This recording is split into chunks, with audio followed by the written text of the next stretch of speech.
힘있고 귀한 찬양 감사합니다. 오늘 우리 가운데 강력한 성령의 임재로 말미암아 우리가 새 생명의 귀한 은혜를 누리실 수 있는 이 시간이 되시기를 바랍니다. 우리 옆에 계신 분들에게 지난 한 주간 평안하셨습니까? 서로 한번 안부를 묻는 시간을 가지겠습니다.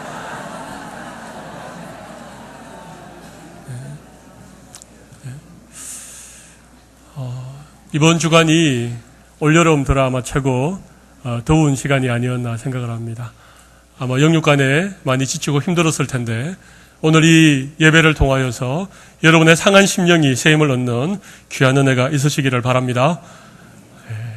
그렇게 되기를 바랍니다. 요즘 시대를 가리켜서 자기 PR 시대라고 그렇게 얘기를 하죠. 자기 PR 시대, 자기를 잘 홍보하고 자기의 강점을 잘 나타내고 그렇게 이 사람들에게 자기를 알리는 시대가 되었습니다. 원래 우리나라는 유교의 문화 때문에 겸양지덕이라고 하는 자기를 좀 겸손히 낮추고 자기를 숨기고 그런 시대였는데 어느 날 갑자기 이 자기 PR 시대가 도래를 했습니다. 요즘 SNS라고 하는 뭐 그게 뭔지 여러분 잘 모르셔도 됩니다만은 뭐 이 개인 스마트폰에 이 뭐 다양한 어떤 이 수단을 가지고 자기의 어떤 삶의 얘기들을 이렇게 다른 사람과 함께 공유하는 그런 시대가 되었습니다. 자기 PR 시대, 자기를 홍보하고 자기를 드러내고 자기를 자랑하는 그런 시대가 되었습니다. 여러분 이 PR이라고 하는 이 이니셜이 뭔지 혹시 아십니까? 영어로 얘기하기가 좀 어려우실 것 같아요. 제가 한글로 풀어드리겠습니다. PR은 피할 것은 피하고 알릴 것은 알린다. 이게 PR입니다. 뭐 자기에게 좀 부끄러운 것, 자기에게 좀 연약한 것, 숨기고 싶은 것은 다 피하고 꼭 알리고 싶은 것, 자기 자랑, 자기 강점, 좋은 점, 이게 PR입니다. 자기를 어쨌든지 다른 사람에게 좀 잘 보이려고 하는 이것이 PR 시대의 특징이 아니겠습니까? 여러분 오늘 이 베드로와 요한이 성경 미문에 나면서부터 긋지 못했던 40년 동안 다른 사람에게 구걸하면서 살아왔던 그 사람을 고쳐주었습니다.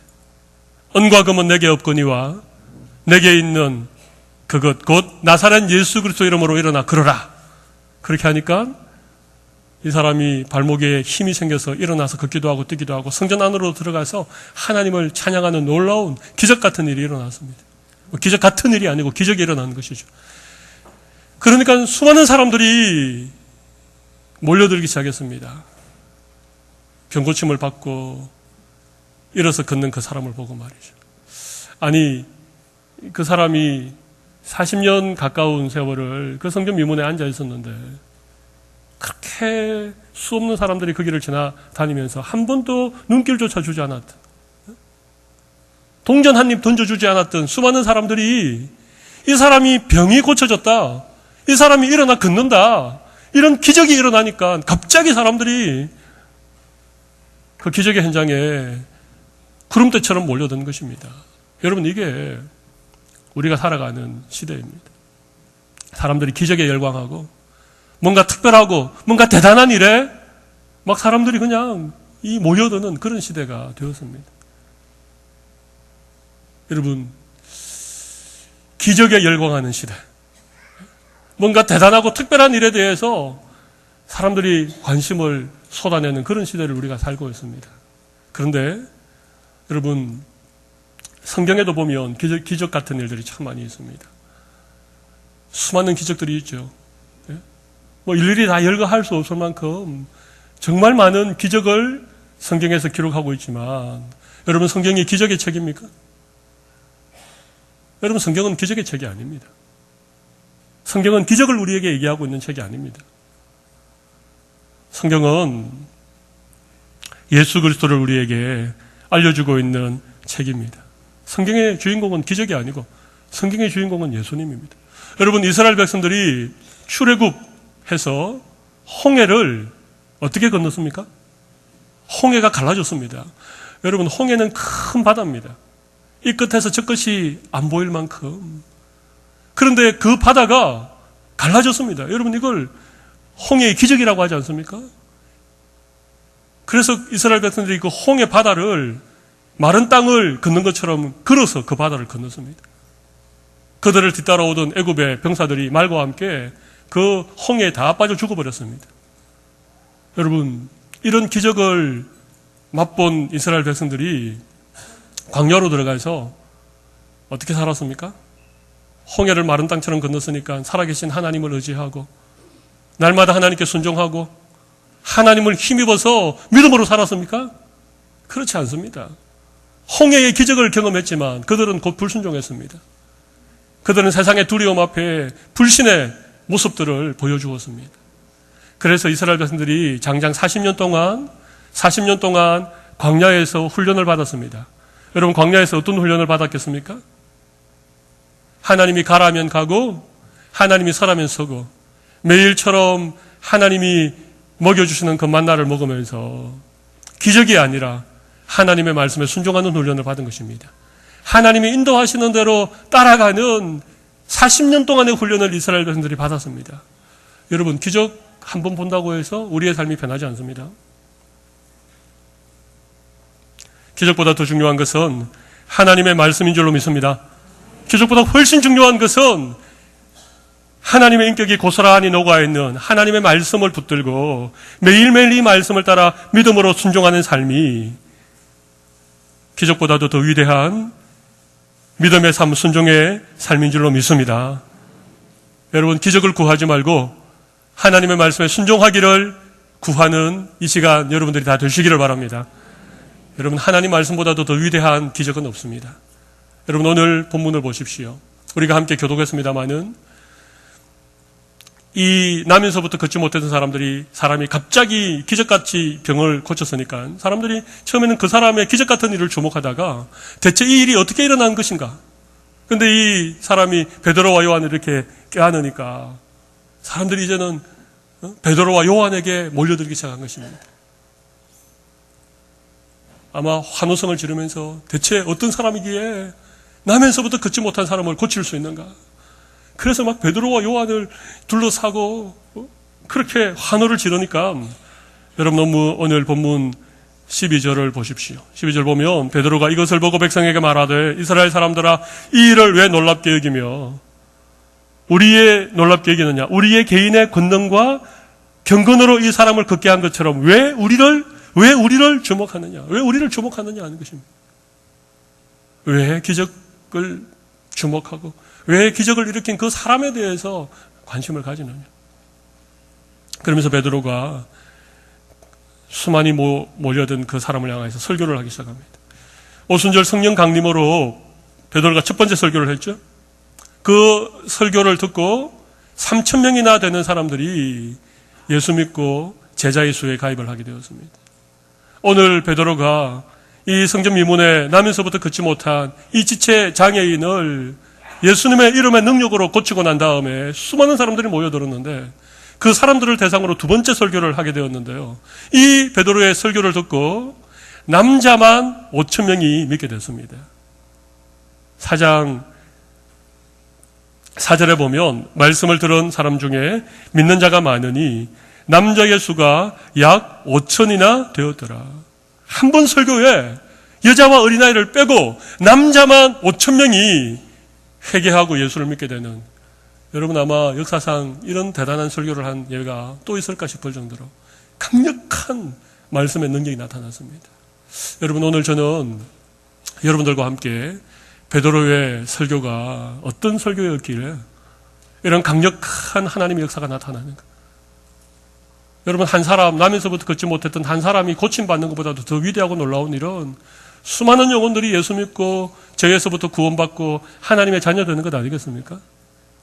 베드로의 말씀에 이 능력이 나타난 이유를 오늘 함께 살펴보고, 오늘 이 말씀은 어쩌면 여러분들에게 전하는 말씀이기도 하지만 오늘 목사인 저에게 주시는 하나님의 말씀이라 저는 그렇게 생각합니다. 그리고 오늘 이 시대의 수많은 말씀의 사역자들이 다시 한번 주목하고 기억해야 될 중요한 교훈이 오늘 이 말씀에 담겨져 있다고 생각합니다. 여전히 기적을 좇고 여전히 대단한 어떤 그런 것들에 사람들이 몰려다니는 이런 시대를 살아가면서 진정한 하나님의 말씀 앞에 반응할 수 있는 이런 우리 성도들이 되실 때에 오늘 이 혼란한 시대에 하나님의 말씀 순종하는 귀한 믿음의 삶을 통하여서 우리의 삶 가운데 기적같은 하나님의 은혜를 경험하게 될 줄로 믿습니다. 여러분, 베드로의 설교에 강력한 능력이 나타났던 첫 번째 이유가 있습니다. 우리 같이 한번 읽어보겠습니다. 예수 그리스도가 드러나야 합니다. 그렇습니다. 베드로의 설교에는 예수님이 드러났습니다. 사람이 드러난 것이 아니라, 베드로가 주목을 받은 것이 아니라 예수 그리스도가 분명하게 드러나게 되었다는 것입니다. 우리가 12절을 읽었지요. 우리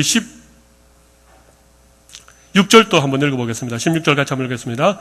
그 이름을 믿음으로 그 이름이 너희가 보고 아는 이 사람을 성하게 하였나니 예수로 말미암아 난 믿음이 너희 모든 사람 앞에서 이같이 완전히 낫게 하였느니라. 아멘.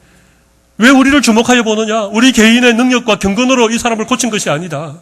바로 예수, 그 이름의 능력이 이 사람을 고쳤고 그것을 믿는 믿음으로 말미암아 이 사람이 완전히 낫게 되어진 것이다. 베드로가 그렇게 얘기하는 것입니다. 수많은 사람들 앞에 그를 향하여 환호성을 지르는 그 무리들 앞에서 지금 베드로가 자기 얘기는 전혀 하지 않고 바로 예수 그리스도 그분을 드러내고 있다는 것입니다. 여러분, 오늘날 수많은 설교자들이 은근히 자기를 드러내고 은근히 자기를 자랑하는 경우들이 얼마나 많습니까? 여러분, 베드로도 한번 생각해 보십시오. 베드로가 자기 얘기를 한다라고 생각할 때 얼마나 할 얘기가 많았겠습니까? 아마 제일 먼저 한 얘기는 무리를 걸었던 얘기 하지 않겠습니까? 이래봐도 내가 무리를 걸은 사람입니다. 뭐 그런 얘기 할지도 모르.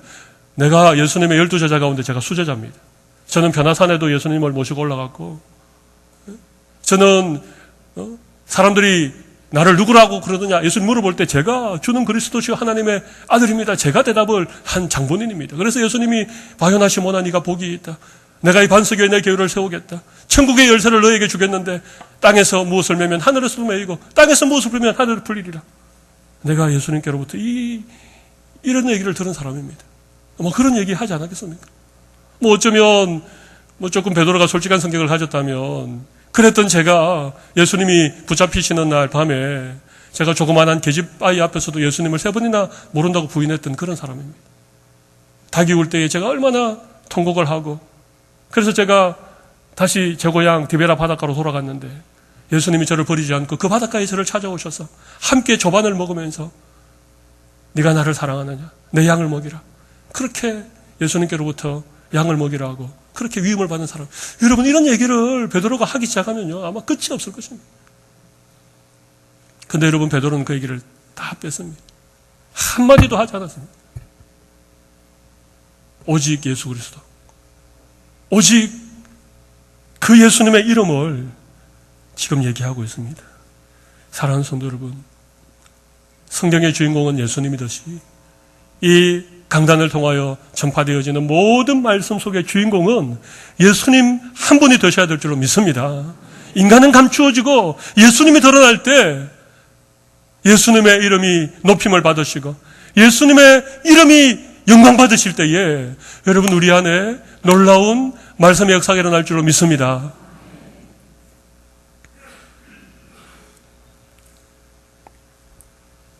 우리가 잘 아는 세례 요한, 여자가 낳은 자 중에 가장 큰 자라고 예수님께서 말씀하셨던 그 세례 요한도 오랫동안 예언자가 없었던 그 암흑의 시대를 깨고 광야에서 외치는 자의 소리로 회개하라 충격이 가까웠느니라. 그러면서 요단강가에서 물세례를 주니까 이 세례 요한에게 수많은 사람들이 구름대와 같이 몰려왔지만 요한이 뭐라고 말했습니까? 내 뒤에 오시는 분은 나보다 능력이 크신데 나는 엎드려서 그분의 신발끈을 풀기도 부족한 사람입니다. 철저하게 자기를 부인하고 예수 그리스도를 사람들에게 소개했던 세례 요한. 여러분, 저는 오늘 우리 모든 성도들에게 이런 부탁을 드리고 싶습니다. 우리의 삶을 통하여서 내가 PR되고 내가 드러나고 내가 자랑되는 것이 아니라 오직 내 안에 계시고 나를 위하여서 십자가에 죽으신 그 예수님이 드러나는 여러분의 삶이 되시기를 바랍니다. 우리 교회 모든 강단에서 말씀이 선포될 때에 사람은 감추어지고 인간의 자랑이나 그 모든 것들은 다 감추어지고 오직 이 강단에서 주님만 높임을 받으시기를 원합니다. 베드로는 예수 그리스도를 드러내고 예수님의 이름을 선포했기 때문에 그의 설교를 들었던 수많은 사람들이 예수 믿고 구원받는 놀라운 역사가 일어나게 된 것입니다. 두 번째 이유가 있습니다. 우리 두 번째 이유를 같이 한번 읽어보도록 하겠습니다. 복음이 분명히 드러나야 합니다. 여러분, 복음이 분명히 드러나야 한다는 것입니다. 15절 말씀을 같이 한번 읽어보겠습니다. 15절, 생명의 주를 죽였도다. 그러나 하나님이 죽은 자 가운데서 그를 살리셨으니 우리가 이 일의 증인이라. 여러분, 복음이 드러나야 된다는 것입니다. 모든 말씀의 중심에는 복음이 있어야 됩니다. 복음이 증거되어져야 됩니다. 여러분, 제가 한번 여쭤보겠습니다. 복음이 뭡니까? 복된 소식, 굿뉴스. 복음이 뭡니까? 예수 믿었더니 내가 병에서 고침받았다. 예수 믿었더니 우리 아이들이 대학에 척척 합격을 하더라. 예수 믿었더니 회사가 너무 잘 되어가지고 회사를 또 하나 하게 되었다. 여러분, 이게 복음입니까? 그것도 복음이죠. 여러분, 그러나 진정한 복음은 그것이 아닙니다. 예수님이 십자가에 못 박히셨다는 것, 나의 죄 때문에 예수님이 십자가에서 죽으셨다는 것, 그리고 그 예수를 하나님께서 사흘 만에 다시 살리셨다는 것, 우리 예수님이 부활하셨다는 것, 여러분, 이것이 복음인 줄로 믿습니다. 여러분, 복음은 다른 것이 아닙니다. 십자가가 복음입니다. 예수님이 십자가에서 고통당하시고 죽으셨다가 모든 죄와 사망의 권세를 깨뜨리고 사흘 만에 부활하신 이것이 복음입니다. 여러분, 이 복음의 메시지가 선포되어질 때에 놀라운 역사가 일어나는 것입니다. 여러분, 우리 사도행전 2장에서 베드로의 설교를 우리가 한번 살펴보았습니다. 오늘 3장에 베드로의 두 번째 설교가 나옵니다. 저 7장쯤 가면 서대반의 설교가 나오고 그 이후로는 사도 바울의 메시지가 사도행전 곳곳에 기록되어져 있습니다. 그런데 여러분 잘 보십시오. 베드로의 설교에도, 서대반의 설교에도, 사도 바울의 설교에도 그 모든 메시지의 가장 중앙에 있는 그것이 무엇인 줄 아십니까? 복음입니다. 예수님의 십자가입니다. 예수님이 우리의 죄 때문에 죽으셨다가 사흘 만에 부활하셨습니다. 여러분, 이것이 복음인 줄로 믿으시기를 바랍니다. 그런데 여러분, 참 안타깝게도 언제부터인지 메시지에서 십자가가 점점 사라지기 시작했어요. 왜? 십자가는 고통스러운 것이니까. 십자가는 수치스러운 것이니까. 십자가를 지고 주님을 따라가는 삶이 만만치 않으니까 십자가가 사라지기 시작한 것입니다. 그러면서 우리의 삶에 십자가의 능력도, 복음의 능력도 점점 사라지게 되어졌습니다. 저는 오늘 우리 성도들의 삶에 십자가의 능력이 다시 회복되어지기를 바랍니다. 오늘 이 강단에서 선포되어지는 모든 말씀 속에 복음이 뚜렷하게 증거되어지는 예수 그리스도의 십자가가 나타나는 그런 말씀이 되기를 간절히 소원합니다. 저와 우리 사역자들이 함께 마음을 모으겠습니다. 십자가가 전해지는 강단이 될 수 있도록 십자가에 대해서 구체적으로 십자가를 언급하든 하지 않든 그 십자가의 정신이, 복음의 그 어떤 메시지가 전해질 수 있도록 여러분들을 위해서 기도해 주시고, 이 강단에서는 모든 사역자들도 그렇게 마음을 모으도록 하겠습니다. 언제부터인지 이 십자가가 사라져버리고 유창한 의희력이나 탁월한 언변이나 세련된 매너나 윤리나 도덕이나 정보나 지식만이 이 강단에서 전해진다면 여러분, 우리에게 소망이 없는 것입니다. 오늘 여러분 다시 하나님의 말씀 가운데 십자가를 바라보시고 십자가를 회복하시는 우리 모든 성도들이 되시기를 바랍니다. 여러분, 기독교는 윤리적인 종교가 아닙니다. 도덕적인 삶을 권장하는 그런 종교가 아닙니다. 기독교는 십자가의 종교입니다. 이 십자가 안에 윤리도 도덕도 이 십자가 안에 다 있는 것입니다. 십자가 없는 윤리, 십자가 없는 성공, 십자가 없는 화려함, 여러분 그것은 아무런 의미가 없는 껍질과 같아라고 하는 사실을 오늘 기억하시고, 오늘 이 강단도 우리 모든 성도들의 삶에도 다시 한번 십자가가 회복되는 귀한 은혜를 하나님 우리 모두에게 주시기를 바랍니다. 베드로의 설교에 강력한 능력이 나타났던 세 번째 이유를 우리 한번 읽어보도록 하겠습니다. 성경을 그대로 전해야 합니다. 그렇습니다. 첫 번째는 예수 그리스도가 드러나야 됩니다. 두 번째는 십자가가 드러나야 됩니다. 세 번째는 뭡니까? 성경을 그대로 전해야 된다는 것입니다. 여러분, 우리 18절 말씀을 같이 한번 읽어보겠습니다. 18절 같이 읽습니다. 그러나 하나님이 모든 선지자의 입을 통하여 자기의 그리스도께서 고난 받으실 일을 미리 알게 하신 것을 이와 같이 이루셨느니라. 아멘. 22절, 우리가 오늘 본문에서 읽지 않았지만 3장 22절도 같이 한번 읽어보겠습니다. 모세가 말하되 주 하나님이 너희를 위하여 너희 형제 가운데서 나 같은 선지자 하나를 세울 것이니 너희가 무엇이든지 그의 모든 말을 들을 것이라. 그렇습니다. 여러분, 베드로의 설교는요, 다른 내용이 아니었습니다. 바로 구약의 선지자들의 예언을 지금 그대로 전하고 있는 것입니다. 모세로부터 시작되어진 아브라함과 이삭과 야곱의 그 하나님께서 약속하셨던 그 말씀 그대로를 지금 베드로가 전하고 있는 것입니다. 여러분, 거기에 다른 얘기를 하고 있지 않습니다.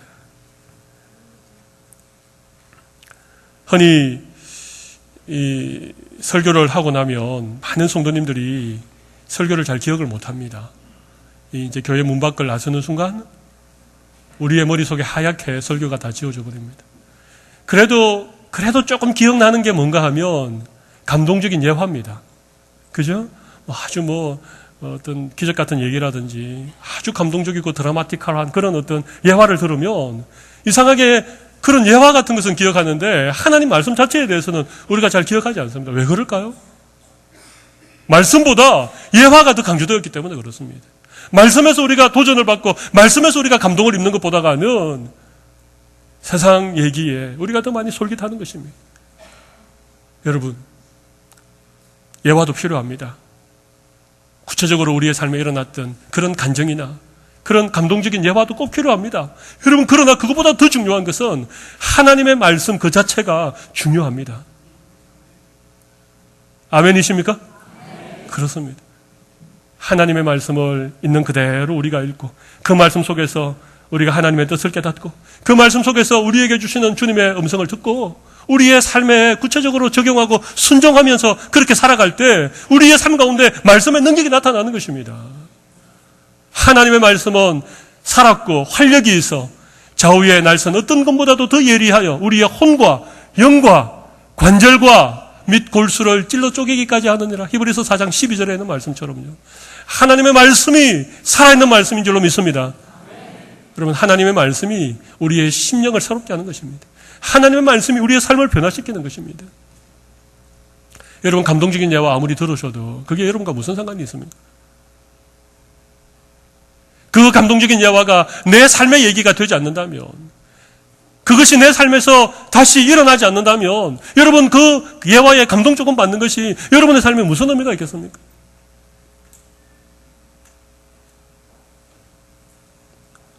그러나 하나님의 말씀은 영원토록 변치 않는 말씀이십니다. 이 세상에 수많은 감동적인 인생을 살았던 사람들은요, 지금 다 역사에 사라졌습니다. 대단한 나라도 위대한 민족도 세계 역사를 바꾸어 놓을 만한 그런 어떤 일들도 여러분 이미 역사 속에 다 사라지고 없습니다. 그런데 아직까지 살아있고 역사하는 하나님의 영원 불변한 이 말씀을 지금 우리가 들고 있는 것입니다. 이 세상의 가장 큰 기적은요, 하나님의 말씀이 지금 우리의 손에 들려져 있다는 것입니다. 창세로부터 시작되어진 이 하나님의 말씀이 BC 1400년경에 기록되어진 모세오경으로부터 기록되어진 이 말씀이 적어도 2000년 전에 마지막 요한계시록이 완성되어진 이 수천 년이 지난 이 말씀이 아직도 우리의 손에 들려있고 아직도 이 말씀은 살아있는 하나님의 말씀이며 오늘 또 이 말씀을 통하여 하나님께서 온 우주와 역사와 만물을 다스려가고 있다는 이 사실이 기적 아닙니까? 여러분, 이 말씀 외에 우리가 더 무엇이 필요합니까? 하나님의 말씀이 가감없이 있는 그대로 선포되어질 때에 이 말씀에 있는 내용 하나하나가 잘 설명되어지고 여러분에게 잘 전달되어지고 그것이 우리의 삶에 구체적인 적용으로 이어지게 만들 때에 거기에 능력이 나타나고 거기에 삶의 변화가 나타나고 기적 같은 일들이 우리의 삶에 일어나게 될 줄로 믿습니다. 여러분, 기적이 따로 없습니다. 저는 나면서부터 걷지 못했던 그 사람이 걷게 된 것도 기적이지만 그렇게 변할 것 같지 않았던 우리의 삶이 예수 믿고 하나님의 말씀을 듣고 말씀을 따라 살아감으로 말미암아 우리의 삶이 변하는 게 기적 아닙니까?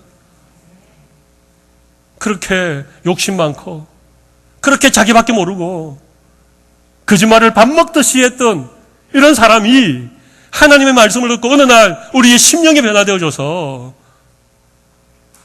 하나님을 사랑하고 하나님이 지으신 사람들을 아끼고 그들을 위하여 희생할 수 있고 그들을 먼저 배려하고 주님의 복음을 전하는 이런 인생으로 바뀌어진 것이요. 지체 장애를 가지고 있는 나면서부터 걷지 못한 사람이 벌떡 일어나서 걷는 것만큼이나 저는 기적 같은 일이라고 믿습니다. 하나님의 말씀이 능력입니다. 하나님의 말씀이 기적의 근원입니다. 기적보다도 더 위대한 하나님의 말씀을 가감없이 선포하는 이 강단이 되기를 바라고 그렇게 선포되어지는 말씀 앞에 믿음으로 반응하는 여러분들이 되시기를 바랍니다. 여러분, 하나님의 말씀을 이렇게 우리의 삶 가운데 이렇게 잘 기억하고 또 이 말씀에 따라서 우리의 삶이 변화되어지는 그런 놀라운 비결이 한 가지 있습니다. 제가 여러분에게 한 가지 좀 소개를 드리려고 합니다. 여러분 말씀 들어도 자주 잊어먹고 그죠? 또 들을 때 그 말씀이 잘 이해가 되지 않고 좀 어렵고 그래서 딱딱한 말씀 보다가는 좀 재미있는 예화나 뭐 세상 얘기하면 귀가 솔깃솔깃한데 또 말씀 얘기하면 막 어려운 이런 분들이 많이 계시죠. 그래서 돌아서면 들은 말씀도 다 잊어버리는 분들 계시죠. 그런 걸 극복할 수 있는 제가 방법을 한 가지 말씀드리겠습니다. 너무 더워서 그런지 별로 반응이 없으신 것 같습니다. 제가 한 가지 말씀드려도 되겠습니까? 네. 여러분, 큐티입니다. 큐티. 따라해 보십시오. 큐티. 큐티는 콰이어 타임을 말하는데 개인적으로 말씀을 묵상하는 시간을 의미합니다. 여러분, 우리 교회는 날마다 솟는 샘물이라고 하는 한 달에 한 번씩 발행하는 이 큐티 집을 가지고 온 성도들이 함께 말씀을 묵상합니다. 매일 드리는 새벽 기도도 이 큐티 본문을 따라서 그렇게 말씀을 전합니다. 우리 교회가 한 250권 정도 이렇게 주문을 해서 이 월말에 이렇게 여러분에게 좀 아주 저렴한 가격에 판매를 하는데 달달이 조금씩 남는다 그래요. 우리 교인이 600명이 넘는데 어떻게 이게 250권이 남을까? 아마 성도들 가운데는 아직도 이 큐티를 잘 모르고 계신 분들이 많이 계신 것 같습니다. 여러분, 큐티는 다른 게 아닙니다. 우리가 성경 읽기표에 따라서 1년에 성경을 일독할 계획을 가지고 뭐 하루에 3장, 많으면 7장 이렇게 쭉 읽는 것도 중요하지만 큐티라고 하는 건 짧은 본문입니다. 한 10절 내외의 본문을 아침마다 이렇게 펼쳐서 본문을 자세히 읽는 것입니다. 기도하는 마음으로 차곡차곡 한 절 한 절 가만히 읽는 가운데 그 말씀의 의미가 무엇인지 또 이 말씀 속에서 오늘 하나님 나에게 주는 교훈은 어떤 게 있는지 내가 좀 잘 이해가 되지 않는 그런 말씀이 있으면 그것을 좀 찾아보기도 하고 그 말씀을 좀 깊이 있게 묵상하는 것입니다. 개인적으로 말씀을 읽고 깊이 생각하는 것입니다. 여러분, 그렇게 하면 우리가 그냥 쭉 읽었던 말씀을 통독하는 때와는 전혀 다른 정말 이 하나님의 말씀에 놀라운 은혜들을 우리가 경험하게 된다는 것입니다. 개인적으로 그렇게 하기가 쉽지 않으니까 저희 교회가 큐티 책 날마다 솟는 샘물 여러분에게 판매해 드리는 것입니다. 거기 보면 질문도 있고 거기 보면 이 본문의 내용을 잘 이렇게 해석해 놓은 해석도 있어서 여러분들이 큐티 하는데 굉장히 많은 도움이 될 것입니다. 여러분들이 그렇게 매일 말씀을 읽고 묵상하는 시간을 가지고 여러분들 이 자리에 와서 앉으시면 신기한 게 한 가지 있습니다. 매일 아침 말씀 읽고 묵상하고 그렇게 매일매일을 보내고 이 자리에 와서 말씀 들으면 말씀이 너무 잘 들립니다. 일주일 내내 하나님과 전혀 상관없이 말씀을 딱 덮어놓고 세상 속에서 살다가 주일날 한 번 교회 와서 겨우 한 번 말씀 들으니까 조금 익숙해지고 들을만한 시간이 되면 예배는 끝나버리는 거예요. 그리고 다시 우리는 집으로 돌아가셔야 돼요. 또 일주일 성경 딱 덮어놓고 하나님과 전혀 상관없이 말씀과 전혀 상관없이 살다가 주일날 오니까 말씀이 어려운 것입니다. 제가 오늘 여러분에게 꼭 한 가지 부탁드리고 싶은 것은 큐티 꼭 하십시오. 주중에도 말씀을 매일 펼치시기를 바랍니다.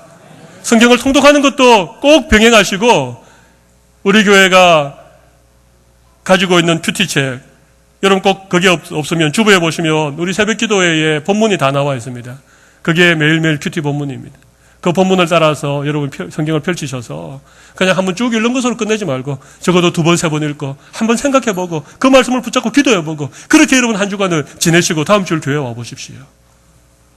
교회 마당만 밟아도 은혜 될 줄로 믿습니다. 이곳에 앉으시면 하늘 문이 열리고 여러분의 심령의 문이 열려서 하늘과 땅이 소통하고 나와 하나님이 하나 되는 귀한 은혜를 누리게 되는 것입니다. 그런 여러분의 심령의 말씀이 전해질 때에 그 말씀이 여러분의 삶을 변화시키고 여러분의 삶에 새로운 역사를 일으키고 기적 같은 여러분의 인생을 살아갈 수 있도록 해주실 것을 믿습니다. 여러분, 좋은 설교라고 말씀드리기 좀 그렇지만 정말 생명을 살리는 설교는 예수님이 드러나는 설교입니다. 십자가 복음이 드러나는 설교입니다. 성경을 잘 나타내는 설교, 이런 설교가 증거되어질 때에 우리의 삶 가운데 놀라운 하나님의 역사가 일어나게 될 줄로 믿습니다. 저는 하나님께 말씀 사역자가 되면서부터 늘 드리는 기도가 한 가지 있습니다. 제가 전도사 시절부터 고민하면서 하나님 앞에 드리는 기도가 한 가지 있습니다. 그게 뭔가 하면, 하나님, 저는 설교를 잘하는 목사가 되기보다는 설교한 대로 살아가는 목사가 되게 해주십시오. 설교한 대로 사는 목사가 되게 해주십시오. 그렇게 저는 늘 기도하고 있습니다. 아직까지 하나님이 이 기도를 온전히 응답해 주지는 않았지만 늘 그런 고민을 가지고 이 강단에 섭니다.